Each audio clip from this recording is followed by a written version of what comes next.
చింత చిగురు మెత్తళ్ళ కూరకు కావలసిన పదార్థాలు: 2 గుప్పెళ్ళ చింత చిగురు, 100 గ్రాముల మెత్తాళ్ళు, కరివేపాకు, 2 ఉల్లిపాయలు, కొంచెం జీలకర్ర, 10 వెల్లుల్లి రెబ్బలు, 3 స్పూన్ల నూనె, 1 టీ స్పూన్ కారము, కొంచెం ధనియాల పొడి, కావలసినంత ఉప్పు. తయారు చేయ విధానం: ముందుగా చింత చిగురుని తీసుకొని దాన్ని బాగా చేత్తో పుల్లలు లేదా ఈనెలు విడిపోయేంత వరకు బాగా నలపాలి. తర్వాత దాన్ని చేత్తో చెరిగితే పుల్లలు మాత్రం మిగిలి ఆకు మాత్రం విడిపోతుంది. ఇప్పుడు మనము మెత్తాళ్ళు తీసుకొని బాగా ఎర్రగా అయ్యేంత వరకు ప్యాన్లో చిన్న మంట మీద వేపాలి. తర్వాత బాగా చల్లార్చి దానిని తలలు వేరు చేసి వాటిలో ఉండే ఇసుక పోయేంత వరకు నీళ్ళలో బాగా వేళ్లతో గిలకొట్టాలి.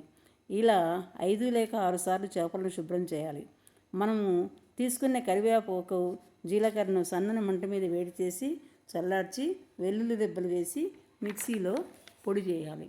తర్వాత పొయ్యి మీద 4 టీ స్పూన్ల నూనె పోసి నూనె కాగిన తర్వాత 2 పచ్చిమిరపకాయ చీలికలు, చిన్న చిన్న ముక్కలుగా తరిగిన ఉల్లిపాయ తరుగు వేసి బాగా ఎర్రగా అయ్యేంత వరకు వేసి దానిలో శుభ్రంగా కడిగి పెట్టుకున్న చేపలు వేసి ఉప్పు, కరివేపాకు, జీలకర్ర, వెల్లుల్లి మిక్సీకి వేసుకున్న పొడి వేసి కొంచెం సేపు అంతా కలియబెట్టి నీరు పోసి ఉడకనివ్వాలి.